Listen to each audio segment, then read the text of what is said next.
So hello and welcome to the Expat Pod. My name is James, your host, and today I'm joined by Richard. And Richard, we met via, I think I got an email with your information on you were interested in being a guest on this podcast, which is wonderful to hear, and wonderful to hear that, the podcast is spreading further and further afield into different avenues. So for me, that was really humbling to hear and very, very pleasing and great that I get to speak with yourself about your time abroad. So if you'd like to just give the listeners a kind of a quick overview of your whistle-stop tour of where you've lived and where you're from, that'd be great. James, I can't thank you enough. I'm so happy to be on the Expat Pod. It's one of those things where I really feel I'm 100% qualified. It's not like a long shot to get on. I'm originally from Northeast Philly, and I graduated the proud Abington High School, for those that know.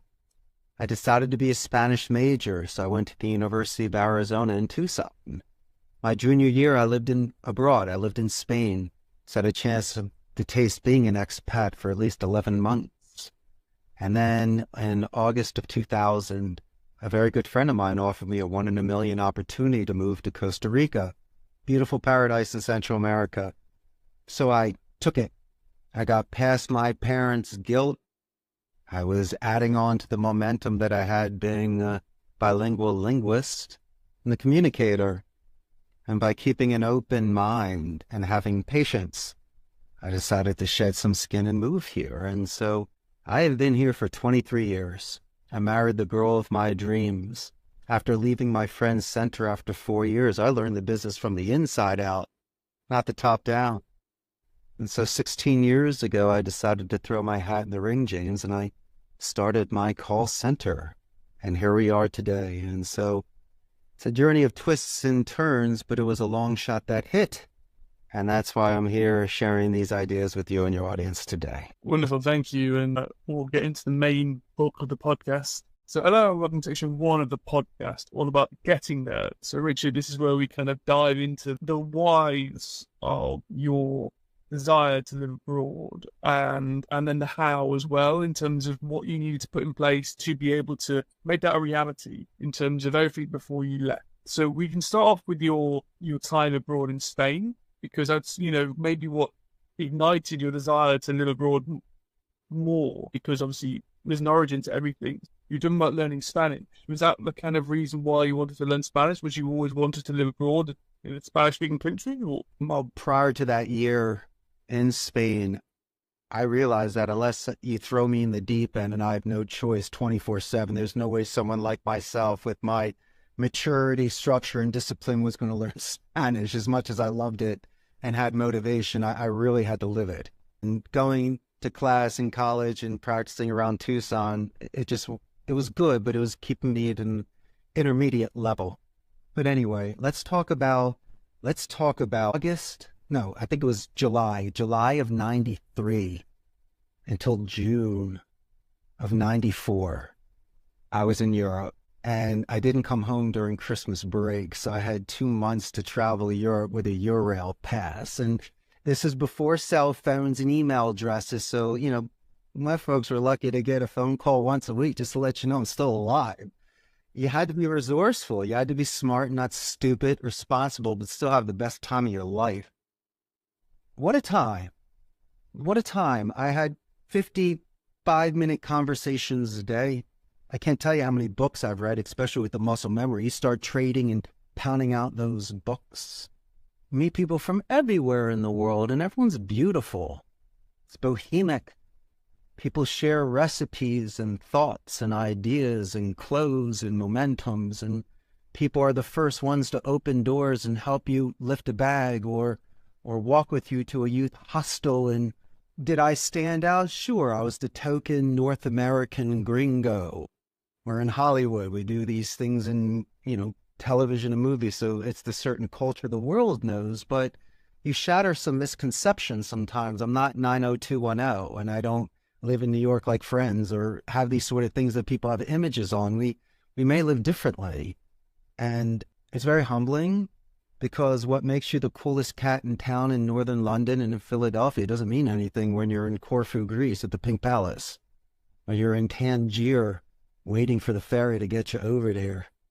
And you have a chance to speak to somebody. But for me, This is what I really learned, James. I was 21 at the time, having the best time of my life.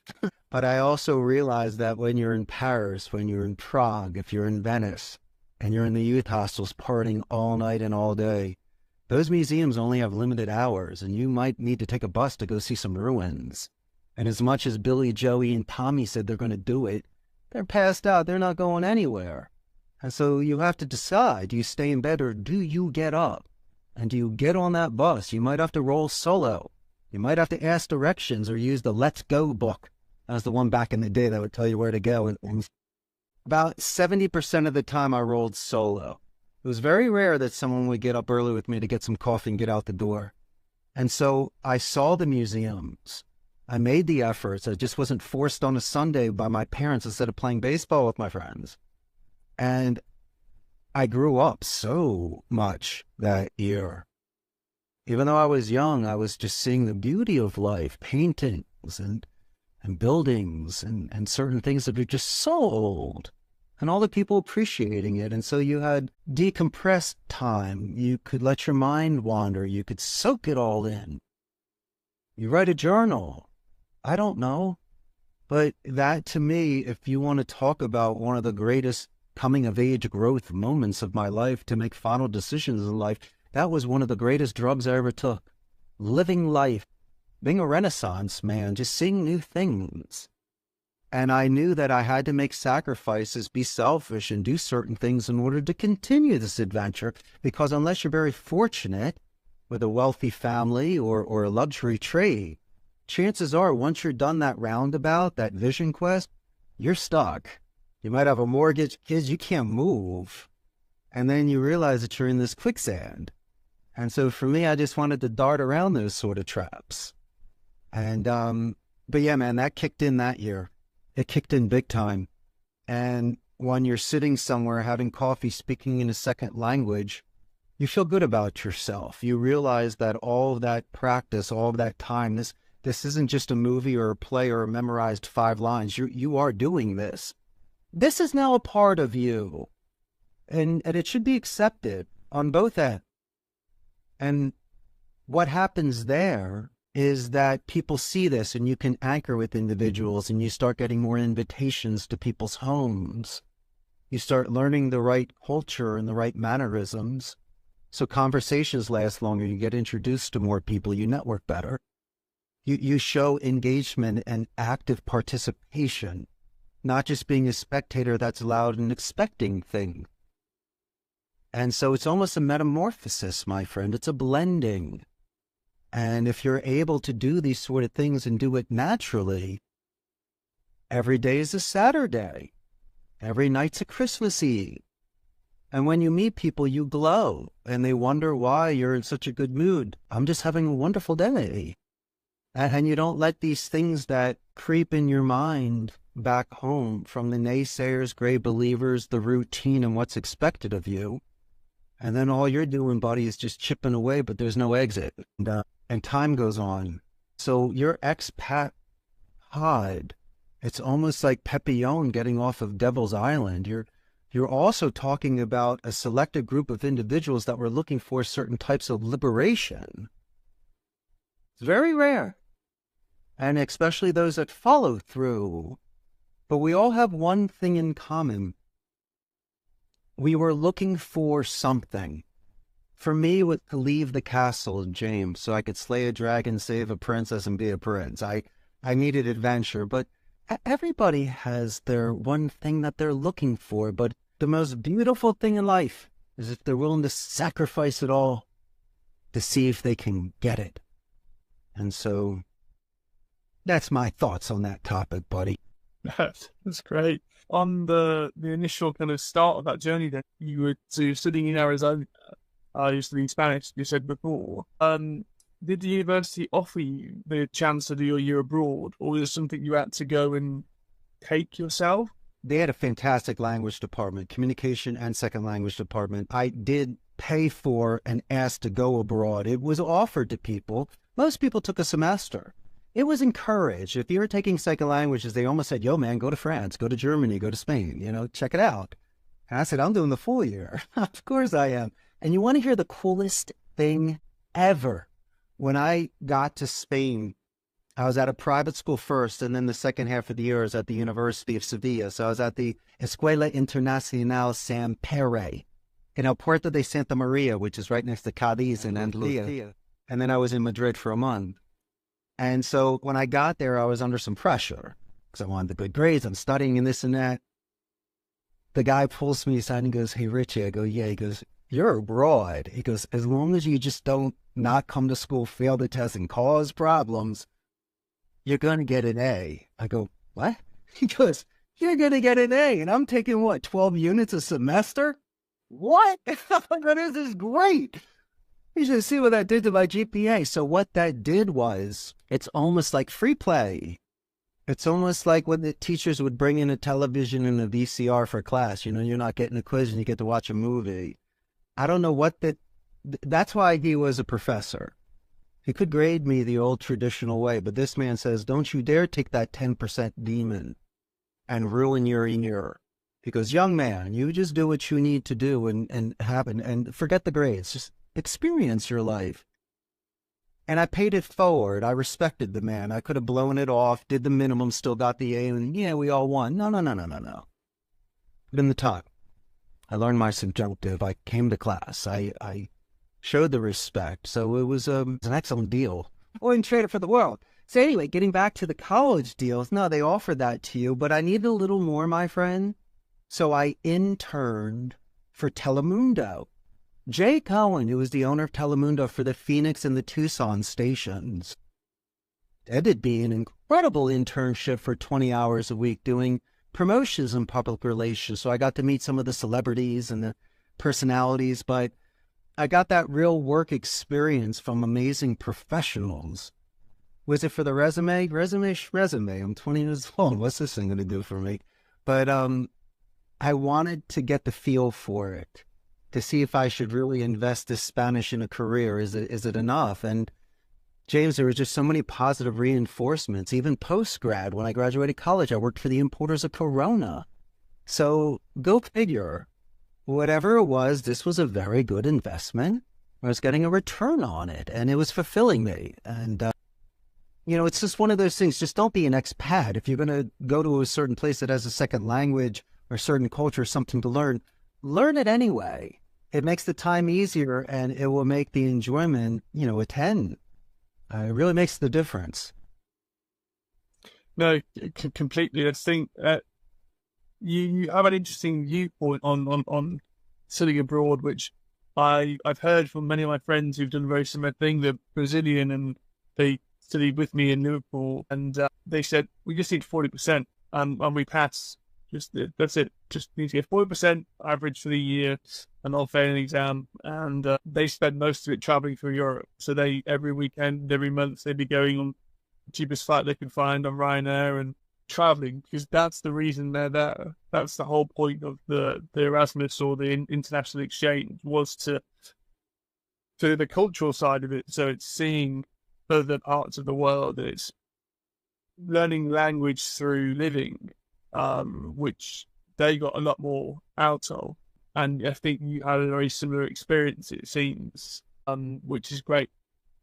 Riding the Vespa through those little towns, being the only guy in my class to take Silviana dance lessons because they were goofing on me. Yeah, but when the Feria de la Primavera came, the spring fair, this is the one doing the Cuatro Pasas. I felt like John Travolta in Saturday Night Fever. Yeah. And I did it all. These are things I would have never done. I never took dancing classes before, but I did there. And Tinto de Verano, you're trying all these different beautiful drinks.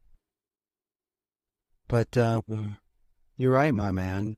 The teachers, the brilliant ones, realize that when you study abroad, it's not traditional school. It's like a sunny day. Let them go out and play, or do your class under a tree outside. Your traditional studies will never work. If people are having that mindset for adventure, then add to the adventure, but do it in a certain way where you'll be the best professor that they ever had. I'm still speaking about Director Ray and his school from '93. I don't even know if he's still existing. Who knows? But when I was there, he was the man. think it was one day I was in class and maybe I just was tired. I wasn't in a good mood and I was reading really bad. And all the European kids were teasing me. So I was like, what? So I got very upset and I said, I'm not going to read anymore. This is ridiculous. And so the professor of the school says, listen, you can't leave today. And I'm not sending you back to class because you're all huffy puffy. Because why don't you do this? Go into the side room, go watch Dances with Wolves in Spanish and write me an essay on it. Okay? Why don't we do that for the afternoon? Brilliant professor. There's no ultimatums. There's no done deals. There's just zig and zag, which is the medium in which they learn. Today, it wasn't reading out of a book. It was me visually watching something and then writing something. It was just a movement of mass. Then when I watched Bailando con Lobos, they had the movie in Spanish, but they also had the Spanish subtitles underneath. And I said, Professor Samperi, why are we doing that? He goes, okay, buddy. He goes, are there a lot of noises outside? I go, all the time. Because can you hear conversation? Sometimes I can't. Because this is an excellent way for you to work your phonetic ear.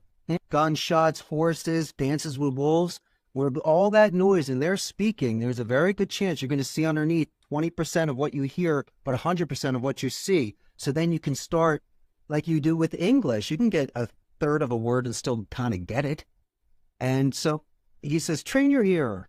Train your ear for quarter shots and half shots and noises in the background. I go, damn. He goes, yeah, watch, see, hear. Sometimes if you don't even know what the word is, you look it up, but you understand they're talking about clothes or a certain item. Brilliant. He goes, so that's the best way for you to learn, young man. That's his full engagement. Visual, hearing, seeing, the whole shebang. And so then I said, yo, if that's the best way to learn Spanish, I'm a movie watcher. So I'd watch The Terminator in Spanish, watching all these old movies in Spanish, Maltese Falcon, I don't know, all the cool stuff. And it's a great way to learn. It's the Friends method. I've heard it's called the Friends method, where you watch Friends in the language you wish to learn. If you know something really well in English, a TV series, a film, you watch the same thing you know very well in the language you will tongue in another language, because you'll pick up on the jokes, so you know what's going to happen. But you learn a lot of types of language in French. It'll be relationships or being a young professional, all the kind of stuff you experience then. Sopranos, it might be more about being in the mafia, all that kind of stuff. It's having that with the subtitles. And one thing I learned when I was trying to learn German was, if you watch something with subtitles and you write the first 20 words you don't know down and go look them up, and then you keep doing that exercise over time, and you'll start to pick up loads of things, and you'll start to pick up the trends of everything, which is quite a useful way of learning a language. Now, my German is useless now, but as in I can't speak it, but I can still ask for a beer if I need to, and I can say, I don't know what you mean. You mean eine Flasche Bier, bitte? Yes, I'd be for you want a big one. Nice. Of course, you got to learn how to ask for beer in every language. But yeah, my man, it depends on your medium of learning, but I couldn't agree with you more. I guess so living in Spain then was your litmus paper, and did that completely lit the fire to you wanting to live abroad. So when you moved back then to the US, you talk about this 1 in a million chance to move to Costa Rica. So please, expand on what that was and what the process was for you to then move abroad. When I came back from Spain, it's almost like waxing a car and detailing it. There's not a speck of dirt or dust or anything on it. As I mentioned before, my friend, I was reborn again, and I was trying so hard not to muddy that water or to jump back into. As I mentioned, all the churches and museums and adventures that I had been on, it almost felt like a dream. And some people get sad on Sunday nights because Monday work is coming, or when they're flying home or driving home from a beautiful vacation, they have those jitteries. I felt that. And this was one of the biggest ones I've ever felt in my entire life. I wanted to live again. And I know I was going back to where I was going to be. And when I stood there, it was almost like a color prism. You see the main color, but you might see a couple more shadows to the side. It was very interesting for me being back there. I fit in, but I was also overflowing because maybe I had impulse control. Secondly, my Spanish was so much better then. So the relationships were different. I became much more mature when it came to my studies. So I was able to reduce the time and get better results. I don't know why, but whatever that year, it was because of the 100 books that I read that year. Kidding? And so by doing that, when I had to go back into the textbook deal, not the guaranteed A by Professor Sampere, I had to study again. And these were communication and rhetoric classes. So but thank God I was working that muscle memories and I could do shorthand and note taking. But I saw where people were going. I had missed a year of that growth from junior to senior year. And for my case, super senior year. Some people do 5 years. And so I saw people at their final stage, as they say on the back nine. They are literally about to go off to be lawyers, doctors, engineers, architects, family business, and so forth. So they're there. And for me, I didn't have a plan yet. I had a shiny medal of Spanish on my chest. I had beautiful experiences to talk about, but I did not have a guaranteed job post-grad. And so did I feel like I was behind? In that sort of race, I did, because, you got to think about the sort of road that you're taking. That's like city driving. I want highway driving. I don't want stoplights, things like that. And so I didn't like the clutter. I didn't like that sort of stage. I wanted something that was more free-flowing. And so when graduation came, one had their thrust. They had their anchor. And again, it went from coming back, being in that situation, feeling that jitterness, that once I graduated, it alleviated a lot of that, about 50%. I kind of felt where I had a chance to do things again, but was still limited. But I had a little bit more space to run in the backyard. And so, as I mentioned, the jobs that I took involved Spanish, so I could taste it and have fun and go to, west side of Phoenix and speak to the La Raza Mexican population. So did I taste it? Yeah, but it's still Phoenix, still Arizona, still the same sort of rat race and things. And so I was in between jobs, hanging out at my mama's house one afternoon with my cousin. We're just chilling in the pool, and he's like, yo, got this opportunity. Remember our buddy in college? I go, yeah. He goes, listen, he's got a call center. He does customer support. He wants someone to come down and teach English for a couple months. Are you game? And the first thing that came to my mind is, I got to ask my parents. My parents were giving me permission to move abroad again. And I said, wait a second, I'm 27 years old. What's going on here? And so I had this conversation with them, and they said, just try it for 2 months, see where it goes. We'll keep your apartment, which once again I had to put in storage after I decided to stay. But you know what it felt like to me? It was one of those last hurrah bachelor party final weekend things where my parents said, get it out of your system. Yeah, we'll let you do 60 days. And then when you come back, you'll start selling real estate in the family business. I saw where that was, because really what it was the half moon circle comeback, It wasn't the long-term plan thinking of falling in love, start business, work. Could you go there like, we'll see you in 2 months. You didn't see me in 2 months. Why would you say that? Why would you jinx it? And when I got there, I knew something. James, I knew this.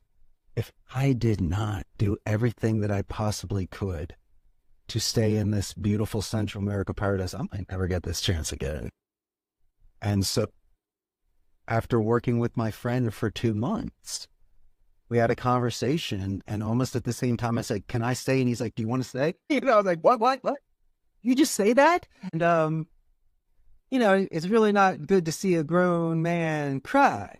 But I tell you what, there was a big tear running down my face because I realized, James, my boy, I did it from 1993 to 2000. I did it again. I got a chance to live abroad again, and I'm going to taste it differently because I'm not in school now. And I met my future wife today. I met her a few months in. I fell in love. And then I smiled to myself and I said, this is going to change your life. And so month would go by. And so I flew home after 6 months, and my parents are like, what's going on? What's up? Because I still have my apartment. I go, listen, I'm keen woman to put the stuff in storage. You doing what? I go, I don't know how long this is going to last. Who knows? But I've made it 6 months.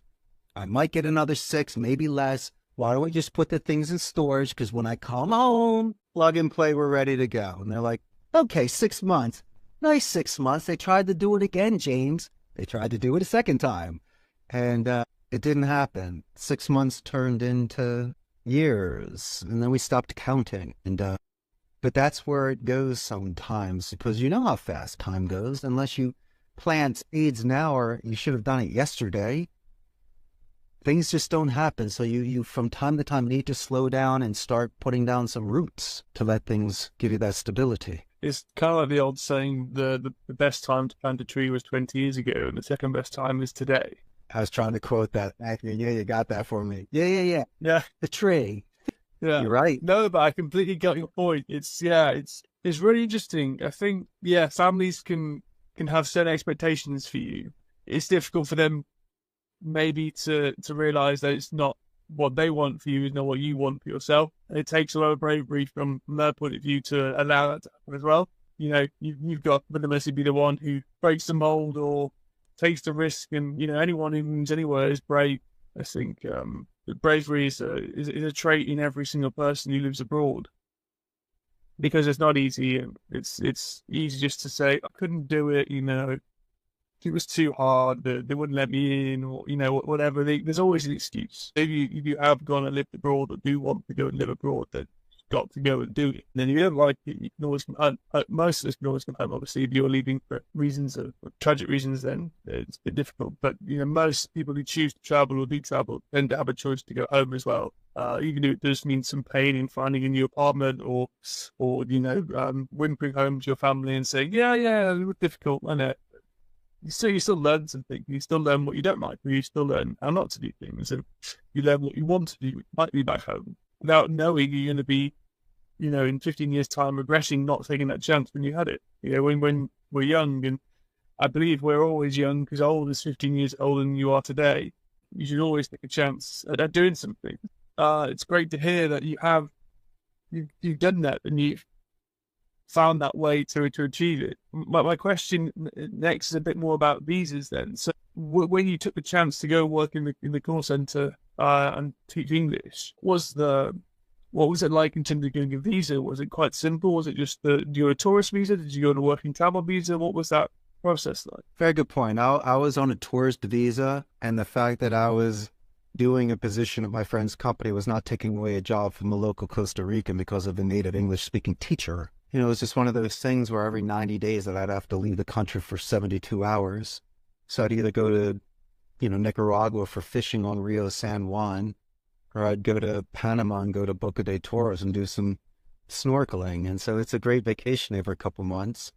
In order to get your residence, cedula, and citizenship, there are some other things there. You need to show that you are self-sufficient in regards to money in the United States, either with money that you have as savings or a monthly investment, and that you don't have a criminal record, things like that. It's just certain things they're looking to bring in people here that will contribute and not take from the system, and that are coming here with good intention. I never expected to start a business. I only expected to be here for 60 days. Little did I learn what happened. Costa Rica is a very nice place. It's the only democratic society in Central America. They do have security here, but it's not like some of these military states where you see armed people on the corners and they're just shaking people down. No, in fact, the local police and government, they're quite friendly, and it's usually the local boys that grew up in the neighborhood, so they know everyone. And I see it like that. They're more protectors compared to aggressors. But no, Costa Rica, it's not that bad. Another suggestion would be to speak with an attorney, because if you're looking to open up a bank account, purchase property, rent, buy a car, it's important that somebody is looking at these contracts and what's happening, because not saying people get taken advantage of, but it might be able to save you time. There's a chance it might be able to save some money. Or, I do kind of like this, you can almost pay to play, where if you do have the right attorney or know somebody, you can get to the front of certain lines, or your papers can be on the top of the piles. That's just how the game is played. If you're capable of having that sort of patience and understanding that there may be long lines someday, and then you'd be more capable of living in another country. It's the loud tourist in the restaurant or at the bank that causes a scene or has certain expectations. I mean, it's bad for everybody. I understand if somebody loses their wallet, phone, or something happens, sure, they can be emotional, but it's the people that are on vacation that are rushing to get to something. And you see what they've done is that they've ruined the groove of the moment because everyone's just relaxing and having fun. Next thing you know, someone's getting yelled at. That's got nothing to do with anything. I suppose they're the ones that have cannonballed into the pool, right? Pretty much. They're supposed to taste the raw and let things come as they go. And they're not doing that. Because you could say they need to reduce their baggage allowance, perhaps, on the plane. It was more mental baggage, my friend. Yeah, I know. And I know, but I agree with that too. And what are you going to do? You and I aren't there to change the world. We can just, set the best example we can from where we're from. But that's the best way to change the world, is one person at a time, right? You start a movement and you talk and you spread the right, I guess, mannerisms or the right methods for communicating, and people can be wrong, people can be right, but as long as you're respectful and you don't shout at someone for having a different opinion to you, then there's still harmony, because, it's okay to disagree on stuff. It's okay to have a different viewpoint to someone else on many things in life.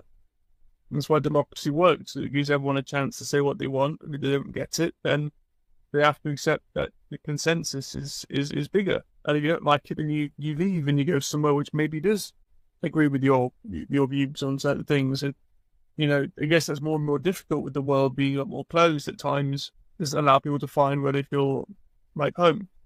But, I hope people have the opportunity to make their dreams come true in terms of, live a life which they want to live in a community that they're proud of, or feeling respected by, or listened to. I think a lot of people don't feel listened to in, especially the Western world. I'm not too sure about the global South or other parts of the world, but from my experience, the Western world, a lot of people are angry because they don't feel like they have a voice. And, we're supposed to be the leaders of democracy and telling everyone what to do when we, our own house is on fire effectively. January 6th, 2021, the Capitol building was nearly on fire, but when it got, I guess, the effectively from after the Trump rally, but it's things like that which make you think about the language we use and the way we communicate with everyone else, which is really important. You look at the UK, we have Brexit, and it's the most divisive thing I've known in my lifetime. There's been more things happened, but in terms of on my doorstep, that's really changed the political terrain in this country, for sure. I don't suppose there's much more you needed to kind of work out before you move to Costa Rica in terms of the visas or the house that you talked about, or should we go in section 2, which is more about your time there? No, I think more, in regards to the time here, it's ecotourism. I mean, if people like being outside and in front of their laptops in a stuffy room, you can do some surfing, climb mountains, go on 4x4s. But I was doing some thinking. You were talking earlier about discourse between people and people that have conflicts. I can understand other positions, doesn't mean that I agree with that. And even understanding the position, not agreeing with it still doesn't mean we're going to solve something. There are some people that will just keep a stand. So let's just say we'll never win that battle, like a tug of war, it doesn't move. What subcategory can I win? Well, if you and I are walking together towards a door, I'll get in front of you for a second so I can open the door for you, Jane, so you can walk through. And happens there might be 2 or 3 people behind you. I'll keep the door open for them to see how many people say thank you. Thank you is important, right? And so let's just, you and I then go out to get lunch later that day.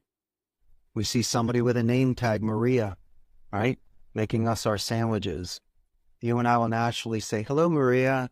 Looks like you make amazing sandwiches. Better than Subway and Quiznos. So the next thing you know, he's putting extra pickles on it. Why? Because all you and I did was pay it forward by, as you say, people feel ignored. We just let Maria know that she makes great sandwiches, and I opened the door for you and some strangers. Sometimes you can compliment people if you really know that someone took their time, put themselves together, a presentation together, or something you know that they're proud of. Say it. It's cool if you say someone's got a nice tie on, or you like someone's shoes, or that presentation was pretty cool. That picture you took at the mountains was nice. And so those are sincere, authentic. And so I don't like chum in the water. I don't like sharks with chum, because what you're talking about is that fighting for that peace. Let that go away. Let's you and I go over here to the right, and we can fish all we want. And so it's almost like you can be famous on B-sides. You know, a lot of the B-sides music, amazing hits. There's always a second side of that album. I don't want to fight for that first place right there. You'll get it from time to time. But you can make a huge living on B-sides and B-movies. And there's less pressure. It's more artistic, right? So I like that sort of stuff because it's more natural. There's more anchoring. There's more things in common compared to contractual terms, money, kissing butt, or backstabbing. That's not fun, and you're not going to win. And I don't want to play those games. I'd rather open a door for you. And so the person that walks in could be the owner of that company. Here's the trick, my friend. I'm a telemarketer. I own a call center. In fact, it's an Expat Pod. We don't need to talk about that today, but I need to share something which can assist. When I'm making phone calls to companies, I do a positive escalation. When I speak to a that assists me prior to a transfer to a decision maker, I will mention to that individual how amazing they are. And when I get passed to you, I will let you know prior to my own introduction how amazing this individual is. Do it verbally. I'll also do it in writing. So when I call your company back, they remember me. And you're thinking about sales and Wolf of Wall Street and Glengarry Glen Ross and ABC and all that stuff. Yeah, sure. But I've also seen at the end of the day, when I speak to James and I mention how amazing he was, he's going to say, listen, Richard, that's my wife. That's my daughter. Richard, she's with me for 20 years. You're the only person that mentioned. And at the end of the day, when I wasn't around and you had 20 phone calls that day and you have to make a decision of a call center, you're speaking. And she said, yo, James, Richard, he said something. He might be a little more expensive. Andy in the Philippines, but he said to me, spoke about me, and he did his due diligence. He knew about your company. He left us a really nice voicemail. It's a beautiful custom made. What this cat's doing prior to a. So I've had people being, listen, you are a little more expensive. Look at the way you treated Kathy. And look at the voicemail that you left us, because you looked at our website and got excited over ice cream that week. And that's how I've been able to earn a business. I didn't have to cut throat, and I didn't have to backstab for it. I did it on merit when given certain topics that I could share my energy, my thoughts, my position. It was good enough for people to reciprocate. And then we could anchor there and then go to the contractual. You need the foundation before you get to the higher level, or that thing's just going to fall. So I almost did the reverse, my friend. I did it a little bit differently than what the other people did. It's almost like a pyramid. Did it with the point.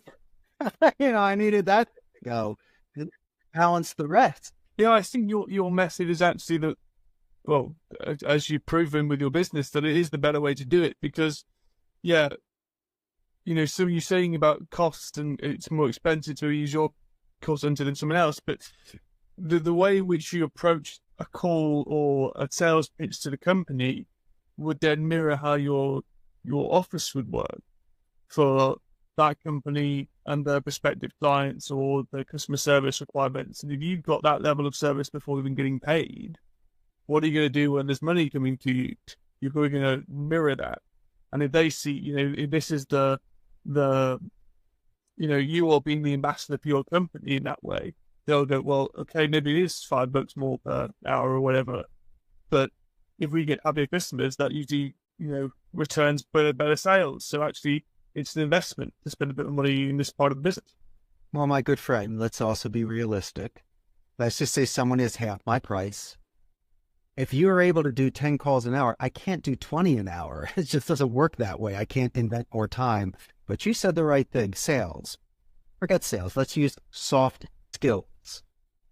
If the agents in the culture that James and I created have certain soft skills for retention, upselling, and referrals, that could potentially offset the price because you're not looking inbound support, average talk time. You're talking about hunting, right? And so, yeah, that's why certain coaches, when they have the same pool of athletes to choose from, win. I agree with you 1,000%. I can do it on merit and I can offset price in regards to skill set, but I cannot do it on average talk time or certain service level agreement metrics. And I'm not going to lie to you and say I can't. That's ridiculous. How about this? No surprises. It's always great giving you preventative measures and cures. You judge character during chaos. If you're screaming and yelling at me prior to us working together or have a supervisor in Chicago that curses, it's not a good fit, my brother. It's not that I don't want business. What about the agent's leverage? They're not going to want to take it. You'll have nobody showing up to your account. And so it's that healthy sort of balance, my friend, where you got to give the agent their dignity and have them want to do compared to just doing a forced march. That's not fun for anybody. As much as I really enjoy talking about business with you, and because that's part of my brain, which I love, we should get into the second part of the podcast, which is more about your personal life in Costa Rica.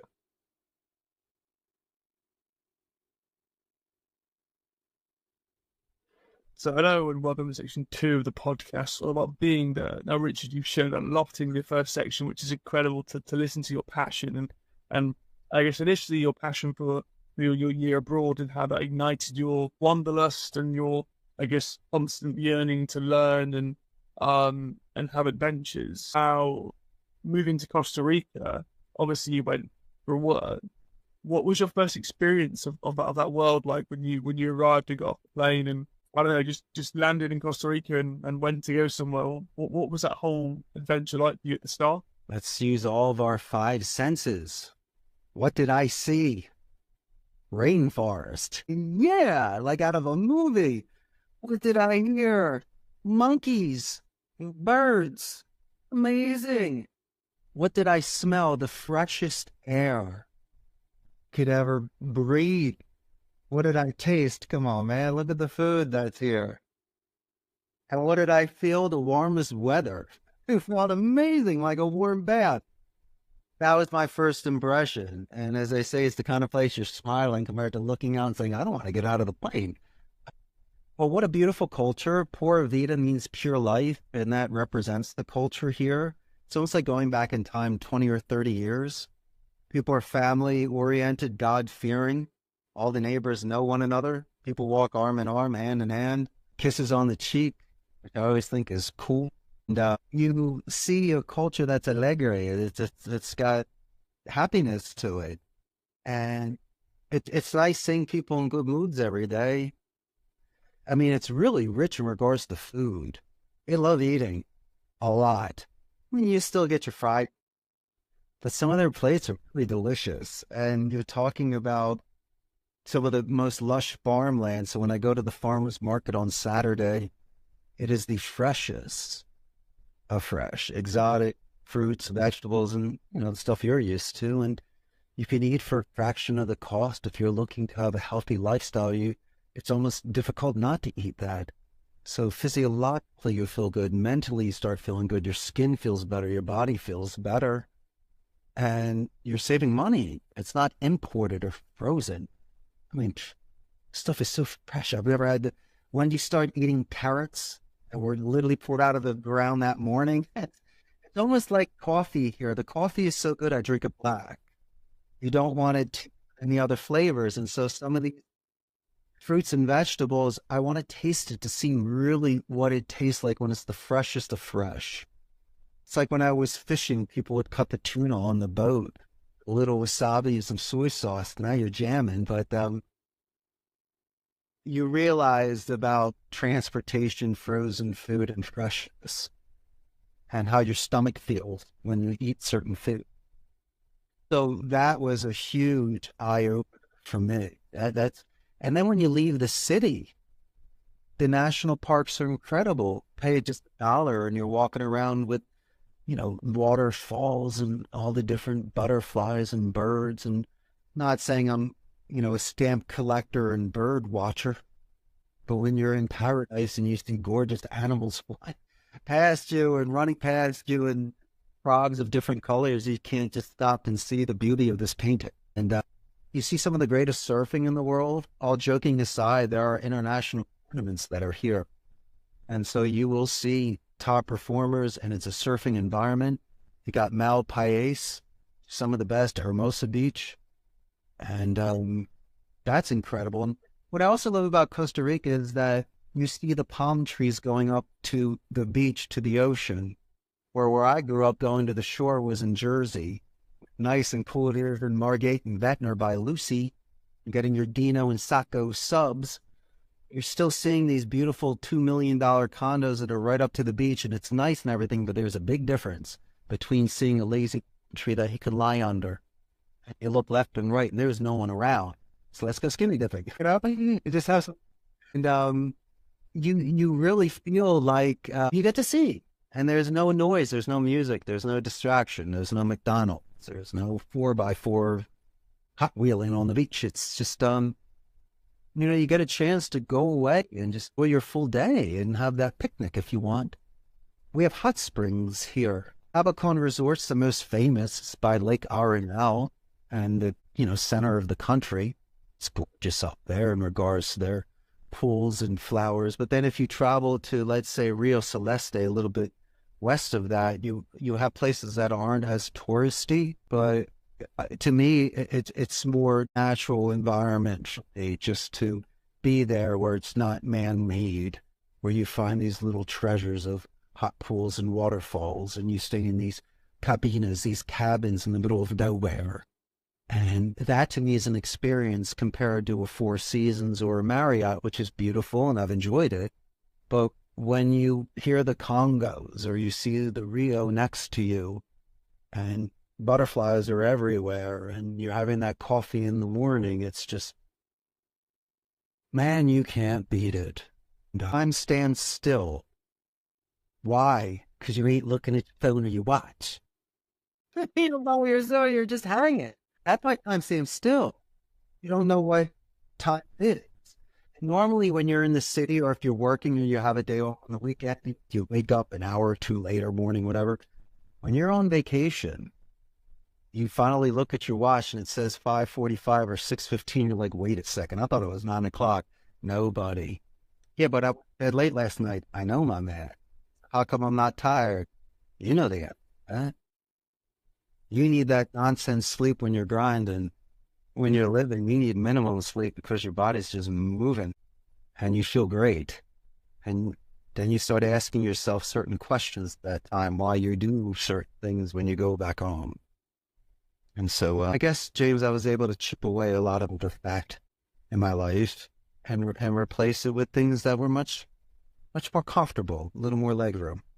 No, that's incredible. I love the passion with your recalling this period of your life. But it didn't you say about, I'm a person who doesn't sleep much at all. And yet, when I'm on the holiday, I feel a lot more energized than when I'm at work. I think it's right because you haven't got the stress before bed, or you're sleeping stressed about the next thing that's going to happen, or you're stressed about, not missing an alarm or something. Whereas if you're just waking up when you wake up, you'll probably sync with sunrise, or you'll wake up just when you finish a REM cycle. And your body is ready to go. Yeah, I'm okay now. Let's go and do something. Whereas you're living with an external guess, intrusion into your sleep cycle. And you do feel a bit groggy, and you do feel like, oh, I just want to stay in bed, and you don't want to get up and go explore or go have a nice breakfast or go for a walk somewhere, or,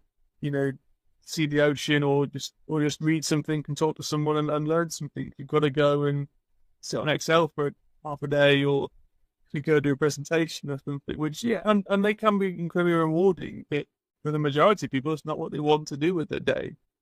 Right. So how come most people, James, on vacation say good morning to other people when they're walking to breakfast compared to being in the city or going to work? No one talks. When you're on vacation, you're like, good morning. Hey, how are you? Like everyone's your new best friend. Why can't you do that all the time?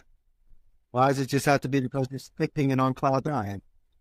Should definitely encourage you. I mean, in the north of England, everyone says good morning, I think. But yeah, in London, where it feels like the rat race and everyone is quite insular, or, they're definitely covered in layers of insulation, not because it's cold, but because they just haven't got the mental capacity to maybe do that. They need that time to themselves, which you don't get. Whereas, you've got more freedom, you do have that time to yourself, and your brain is allowed to think laterally, not linearly. And then you're right, you do feel the capacity, and you are happier. Then you do see someone who's smiling when they're walking, and you smile back, or you say hello, or as you mentioned, and that then triggers a thing before about the passing it forward, kindness and things. That triggers that going on. If you pass a compliment forward to someone, or you pass a thank you, or you make the effort to really say to someone that they've made your life better, or they made your day better, or they've made your experience of something better, they then feel better, and then will then do a good experience with the next person. Or they'll then go, when they have a good experience, and go do that as well, because they've seen how great it makes them feel.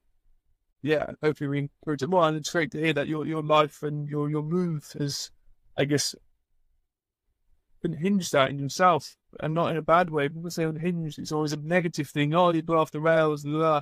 No, unhinged is just it's a decoupling of experience. You've decoupled part of your life which may have been pulling you back, but now you're being more free to just roll with it and not worry about the baggage, as you were saying before, which you were towing. So, and you think you can really see that in the way you kind of talk about the experience you've had so far, and there's probably why they're still there. But going forward with obviously socializing, you mentioned you met your love of your life, and obviously you're still there and with that person. What was that like? What was the socializing like when you first arrived? Did the dance lessons help in Spain for that to happen? I got very, very lucky. An individual that worked at my friend's call center, his name is E045. He's actually one of the most famous rock stars in the country. Just to let you know, we just produced a song with Gary Beers from INXS on a song that we just did here, which is pretty cool. You'll be seeing this on YouTube soon. But let's scroll back 23 years. This guy used to take us on trips on the weekends and would take us to every single beach in town. The Puerto Viejo by the Panama border, to Manuel Antonio and Jaco and all those fun places. And so in the beginning, I was learning his friends because I was going to these practice band sessions and concerts. First couple months was just kind of fun and rock and rollish. And secondly, I was meeting a lot of people that worked at the call center. And so I was flushed with friends. And this is before people even had cell phones. So we still had a landline. So we were calling people's homes, and I was asking to speak to people, talking to their mothers and stuff. Hey, man there. Who is this gringo calling?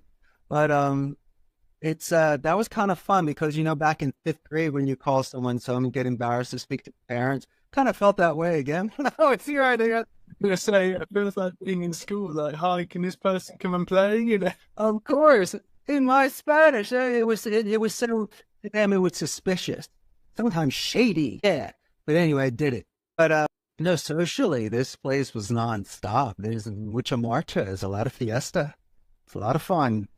And so there was always something going on every night. When I first got here, there was a place called El Pueblo. It was like 50 bars that was shut in this one little area. So you could run around there at night. Skidoo was a lot of fun. Had some bars there too, going off to the beaches. But they dance a lot. And a lot of it is not like my kind of dancing, which was Dance Party USA, Northeast Philly sort of stuff, or even break dancing. This is like South and Tango and Latino dancing, which I don't know. And so you'd see these people that are out there making it happen, and the environment is before is exceptionally, festive. During the winter time, they have a Festival de la Luz, which is their light parade, kind of like a Macy's Day parade. So that's a lot of fun downtown. They have something called El Tope right before Christmas, which is the horse parade. There's about 1,000 horses from the poorest vaquero to the wealthiest person in the world are riding their horses down the street. That is a serious party. And I love horses as well. It's fun to watch that. And we have something called Zapote, which is our Christmas festival that they have in Zapote and down in Palmares, where they have all the rides and they have a big bull ring. And so every year you get to watch 100 drunk people trying to mess with the bulls in the ring and get left and running around. And everyone's like, yeah. And so you get to see that. And man, there's always something to do. Always. But, especially around the holidays and Semana Santa, this is a place where, since the weather is nice, the youthful people are social, it's an environment, because you could travel certain places in the world where everyone's in bed by 6 o'clock and nothing's open and there's nothing to do. And so I was very fortunate, which made me very selective. So I could choose with whom I spend my time, and I don't have to just be out with, hanging out with bad people in Bowie's Town looking to get in trouble. And so, with my wife, that was interesting. She was working at my roommate's restaurant. And so my roommate at one time goes, yo, Gracie's really cute. She's working with us. You can't ask her on a date. See, and I said, yo, James, you're going to ask her on a date. Yeah, go on, Richie, go for it. James, I'll go for it. So the next thing you know, in the restaurant, like, my roommate would be over there and Gracie and I'd be over there, stealing kisses. Yeah, old school style. And it's like an 80s movie. And so that was fantastic. We did that for about 6 months, just sneaking around my roommate's back. Yeah. We got caught one time, though, because he had a driver security guard. What was his name again? Like Harold or something. Next thing you know, my roommate was over there. Grace and I were over there. And Harold was over there. Just like in the show Happy Days, he completely busted us. So we looked at him, he looked at us, and he just looked the other way and just kept on walking. There's an expression in Spanish, hacer la vista gorda, look the other way. And so whenever we see Harold, he'd give us the look, we give him the look back, and we're like, damn it, So he never sold us out. He never said anything. But, yeah, man, you got to have a little adventure. And in the beginning, it was forbidden. And so we had to do what we had to do. But then I had to tell my roommate one day, I'm like, yo, buddy, it's just how it is. And the rest is history. It sounds like you are Chandler and Monica and Friends when Joey finds out. Have you seen that episode or that part of it? Isn't it fun to stick around? Are they a little bit better? I guess that's the excitement of it. I met my girlfriend during COVID, and we went out to see each other because of the rules we had to follow, and that was, how it was great for us in terms of that first year of life was pretty unusual. Not to the extent you had, but it was still great for us. And yeah, 3 years later, it's still going strong. So, really enjoying that. With regards to then your living situation, so you had a roommate. Was he also from abroad, or was he local? No, my friend. When I first got down here, my cousin brought 6 other people as well. So there was 7 of us living in a house. It was 2 girls and 5 guys. It was like the real world. And one by one, each person was being sent home because we were supposed to be there to teach English. And they were not going to work. They weren't even trying. So it was kind of insulting my friend that was hooking him up with an opportunity, kind of needed them. And so they'd last a week, 2 weeks, 3 weeks, 4 weeks, and one by one, they just kept on leaving. And so there was eventually just me. So I needed a place to stay. So that's when a friend of ours was my roommate who owned the restaurant, says, Richie, come join us at this house. So I lived with him, and we were there for a couple of years, and then they left the country, which left me alone. So then I started renting apartments by myself, and then all of a sudden, because it's kind of funny, you're thinking, well, how come your girlfriend's not moving in with you? Come on, man. This is a strict Catholic country. She still was living with her mother till 25, and that's the house I had to call and ask permission to speak to her. And so after dating for about 4 years, it was at that time that we decided that to start living together. And so it's better that way. There were so many checkpoints and so many levels of layers that made sense. And I didn't want to have roommates anymore because I'm getting serious with somebody and I don't need the shenanigans. And that's a very polite way to put it. And, but it needed to be different. I wanted to then see if I could make it on my own again. And you're not going to believe this. Okay, I'm not even going to ask you to guess. The first car that I bought here was in 1993, Yugo GBX, Good Value Extra. Yugo, yeah, one of those Yugo spotting cars. What, $200? And guess what? It had a hole, right, on the driver's side, like where Fred Flintstone could put his foot through. What are you, dropping cigarettes? What's wrong with you people? But that car didn't really have a good second gear, so I had to go from first to third. Don't ask, but that thing worked. That didn't work for a couple of years. I two-toned it. Good for that. Man, I was driving a U-Pole in Costa Rica, brother. That's when you know you started from scratch. No one's giving you anything. You know, your dad's not saying, man, I'm driving a Yugo. Obviously, no one's paying for any money. Yeah, man, I wanted to start at zero. I wanted to see where I could start from there. I mean, now I drive a beautiful 92 Cabriolet convertible, my baby. Yeah, man, I started with a Yugo. Oh, yeah, I saw one of my girlfriend and I went to Dubrovnik in Croatia, which is obviously ex-Yugoslavia, and we took a road trip to Montenegro and we saw one at the border cross. I was like, what car is that? So I had to go and check it out because I work in the car industry. That's my job, and so I do know quite a lot about random cars, but I'd never seen one before, and I just knew about them from... You know what's so funny about that car? It really didn't have a dash. Like the whole front panel, this is all plastic. Is there any place with a radio? No, it's not the Good Value Extra. Oh man, that car was as cheap as the day is long. It was as thin as the day is long. But guess what it wasn't? It wasn't a Target. And if people bump into it, you spill a drink in it, get scratched. It's all good, buddy. It doesn't matter to me. Because, you know, that's the kind of thing where, you know, you got these pothole people. You don't really want to drive something too nice. It's only going to upset you if your cars get beat up a little bit here. No, completely. I probably think of it as Malta, because Maltese drivers are renowned for being bumper cars, apparently, in terms of on the roads. It's, yeah, if you hit something, it's fine, you know, it's trading paint. Going for into work, though, in terms of what that was like. So when you eventually started the business yourself, what was that process like in terms of doing it in the country? Was it what you expected it would be like, or was it your expectation of the American entrepreneurial way? It's an excellent question, James. Well, how about this? When I worked at my friend's center for 4 years, as I mentioned, I learned the business from the inside out. The only thing I didn't know was the CEO level. And I felt it was overwhelming because of IT, security, human resources, the law. So I said, well, why don't we just expand? So what I did was I hired specialists. My wife became the human resources director. She's also an attorney, an accountant. I had a chief technical officer. So I could hire these people. But prior to that stage, what I was doing was I was renting a turnkey station at a blended center. It was like an internet cafe. For a couple $100 a month, I can get a station with a computer headset. The guy would offer coffee, security, and IT support. It just wasn't private. So I could scale accordingly on a monthly basis. I didn't have a lot of outlay. But then again, it became expensive because once I got to a couple dozen agents, it made no sense to give them prime, money. But when I had the stability of the long-term client plus the capital, then what I did was I rented space for 6 years where I could expand to about 100 seats.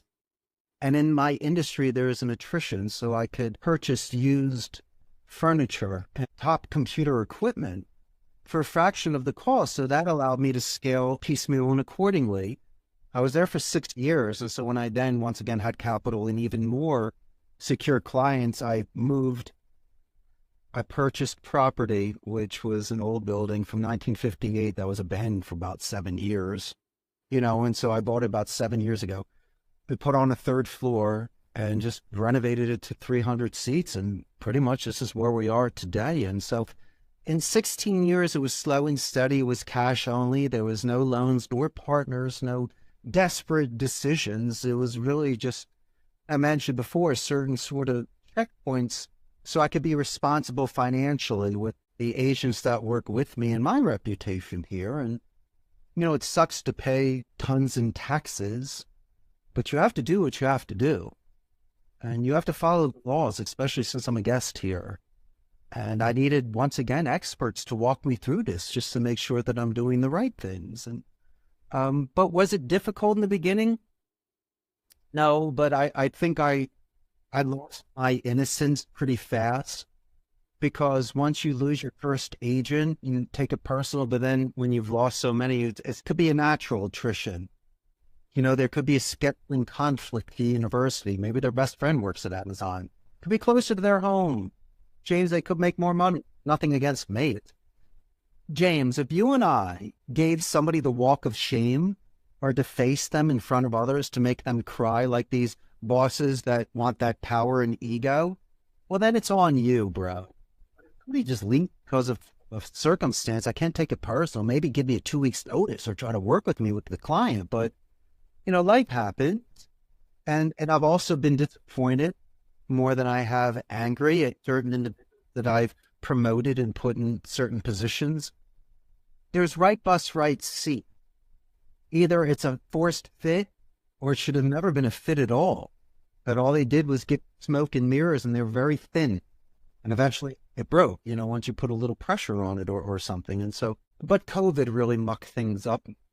Because a call center environment, there was a lot of synergy here. It's a linguistic environment, especially bilingual agents. And so people would feed off of the energy. There could be shadowing, onboarding, training, side by sides. People really listen to others, and like in a gym, you can work out better. Or a golf game, in athletics. And so I was fortunate to survive. I adjusted for work from home and virtual, but it completely decimated any sort of real poor culture that we had. Now it's just really about benefits per night and if it's easy for them. But we used to be able to offset the attrition and get better talent. We'll see my jukeboxes, pinball machines, the pizza parties, having the people we have. And I think that sucks. I really do. That was my special sauce, damn it. Because I have IT, I have everything else. But Richard is the one that would give the training class, soft skills classes, or I would walk by your desk, James, I'd hear you converting a phone call and talk about it, and I'd give you an authentic recognition, or I could be there to celebrate your year with me. Come on, man, take it away. It's not right. Flip side, it saves them time, money, and it's very convenient for them. But gosh, it's kind of like we went from, it used to be amazing live theater and live concert, and now VHS tape. It's got wiggly lines because you've watched it too much. It got downgraded. I mean, the service is still there, but there's magic that happened. That electro removed. And now we're being replaced with AI. That's the threat. And more people like omni-channel non-voice support. What do you mean? That mean it. Most kids today prefer to chat, and then they claim they don't have to have interpersonal conversations. Well, then you're making it more difficult for us. So, am I griping? Well, you're my friend. Yeah. But in essence, I've seen where, instead of having that sort of passion that all people are just kind of going through the motions today. Yeah, you're right. I'm probably on the latter side. I quite like working at home because I do now in my job, but I'm not maybe in a role which is what you're describing, where you have that, that kind of bullpen mentality of you feed off the energy of your peers because you're all at the goal of, everyone's doing a very similar job, and it's because it's not, writing reports or working in software. It's talking to people and being, very, very the first line basically for what people will hear. There's a lot of benefit in doing that. You're hearing the colleagues, you're hearing they're doing a good job, and you go, well, I can learn from that. Or, as you said, you can be, walking past and you hear someone's done a great job, and you can go, yeah, well done, mate, that's incredible. And you can give them some good positive reinforcement or positive feedback in front of everyone else, and they might feel even better about it because they know it's not just you going on a phone call to them privately saying, "Oh, that's great," because they publicly endorsed them, which would then inspire other people to do a great job or learn from the positive things that they've done. Which I guess usually more is likely to have gone because of the joys of homework, because not every job needs home working. I like my job because it does have it. I love the freedom of it. I still live the office 2 days a week because I want to go and meet with my colleagues and have that community feel, because I don't want to sit in the same room all day. I want to be able to walk around the office, go up and lunch with my colleagues, go to a meeting room in person and do this stuff. But I just like having the option of not being able to go or not go.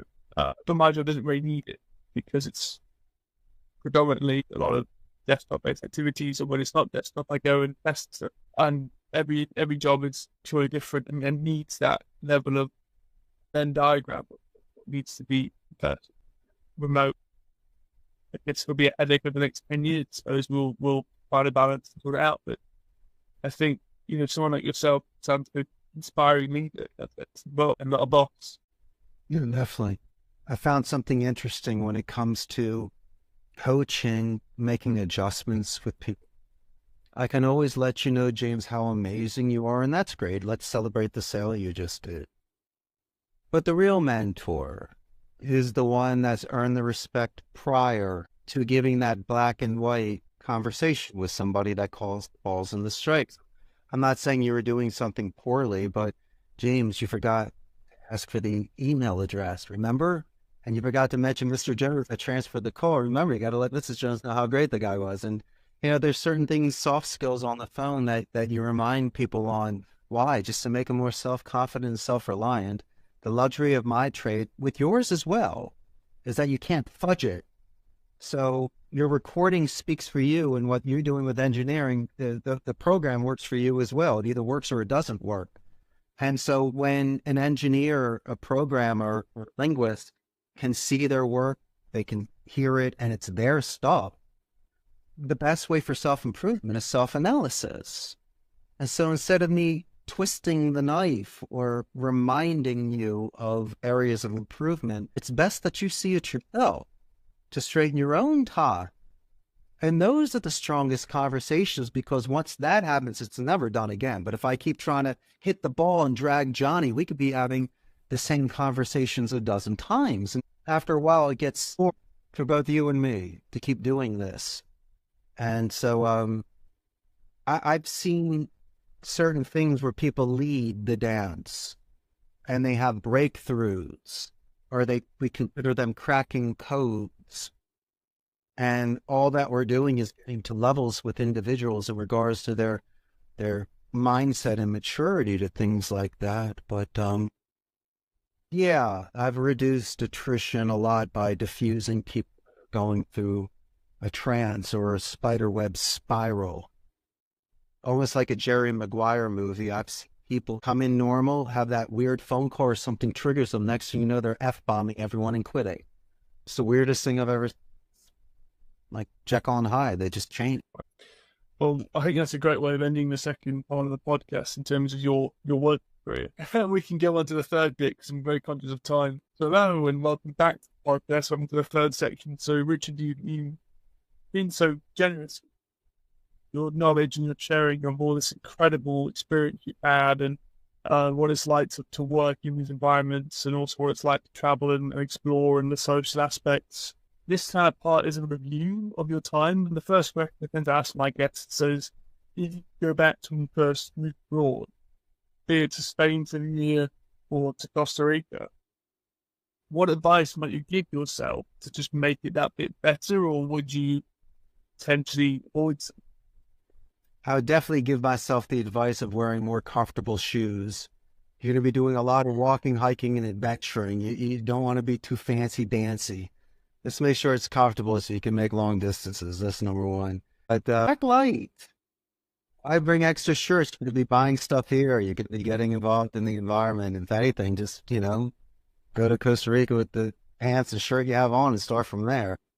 But once again, I wish I tried certain foods earlier in my trip and certain drinks. because I enjoy them so much. I kind of felt like I missed a couple of years of that experience and enjoyment. And what food and drink might there be that you're talking about that? Certain sort of seafoods that I haven't tried before, and shellfishes and stuff that's exotic, and the fruit is just incredible. Some of like the dragon fruit and other sort of things you can have here that are fresh. Limones are interesting. It looks like alien food.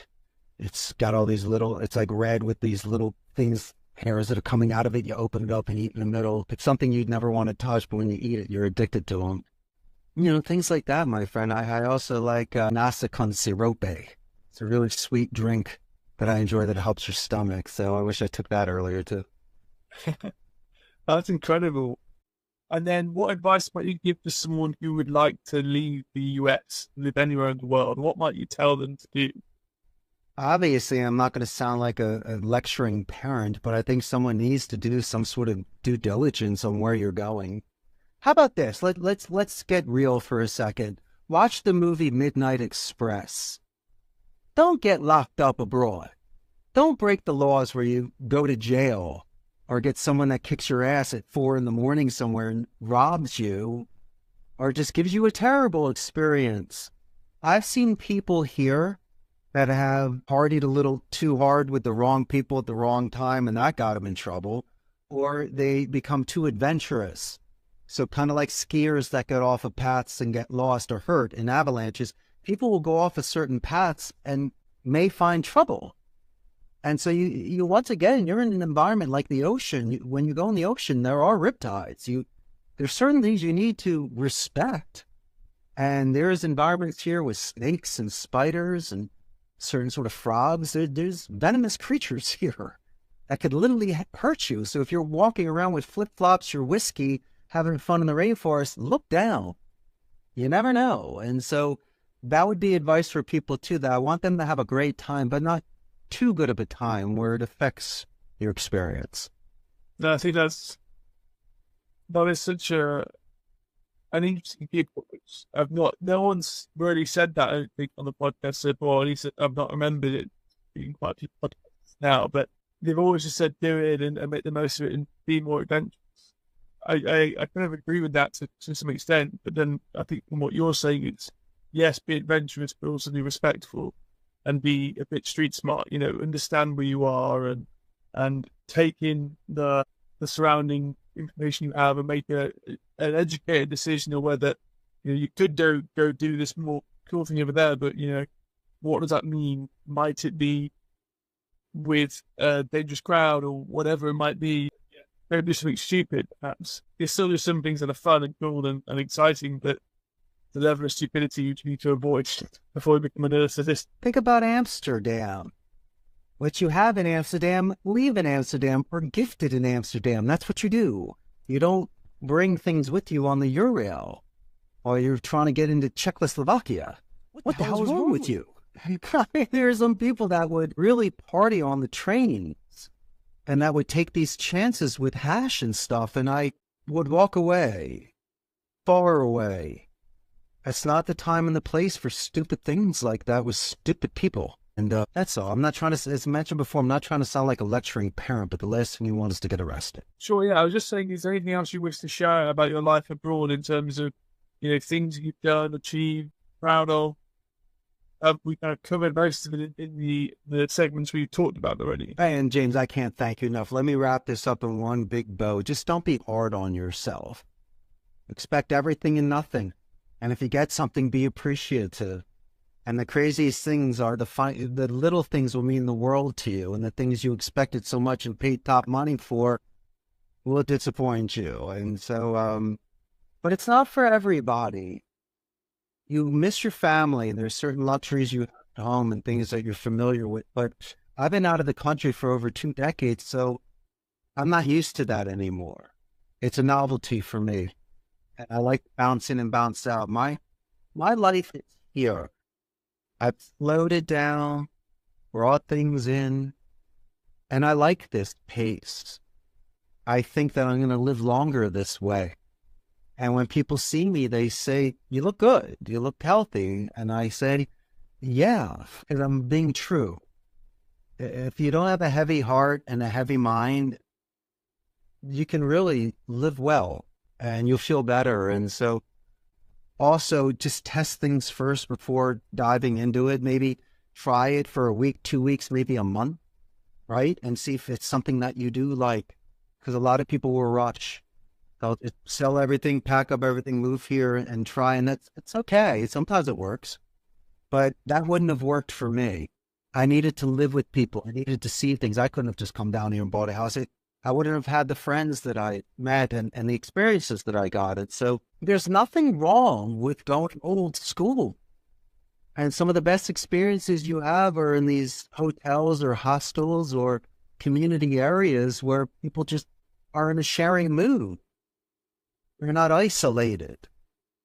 These are the times now not to be isolated. And if you're looking to be abroad, the last thing, it's almost like that movie with Leonardo DiCaprio. I think it was like The Island, or no, The Beach, I think is what it was. So he's in this exotic, beautiful area. These people sitting around looking at a television set. It's kind of like me. I'll see people staring at they're in front of the ocean or waterfall. It's not like they're taking a picture or looking up info. They're Instagramming or they're doing Candy Crush or something. And so, I don't know. I don't want to, as you say earlier, force people to open doors and say thank you and be polite. And I'm not going to force somebody to drink Life Jam. If they're here and they want to do it, I support them. If they're here and they're disturbing others, I do not support them. And I think they might be at the wrong place at the wrong time. But don't let naysayers and gray believers influence you. I think you should live your own life.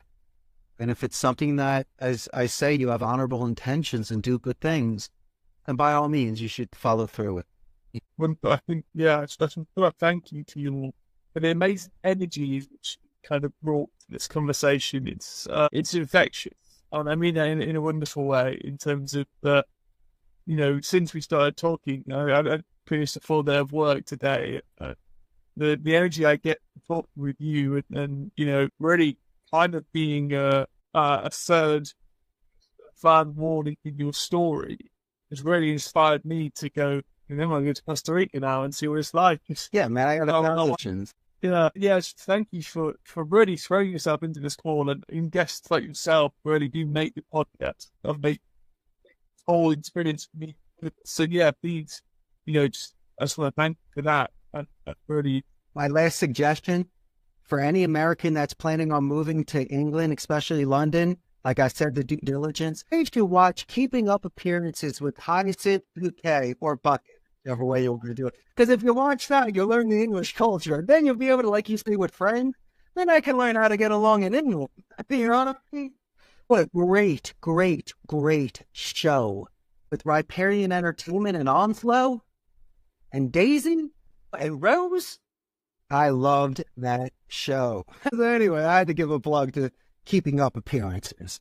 No, you also watch Fawlty Towers too. That's also incredible. Yeah, man. James, thanks, pal. Had a great time. Yeah, I was thinking, if you have enjoyed the podcast and you have found something really insightful, please do give it a share. Please do let your friends know about it. Please do, support us and by following and listening to more great amazing stories from these people. And yeah, thank you, Richard, for your time, and look forward to hearing from you in the future.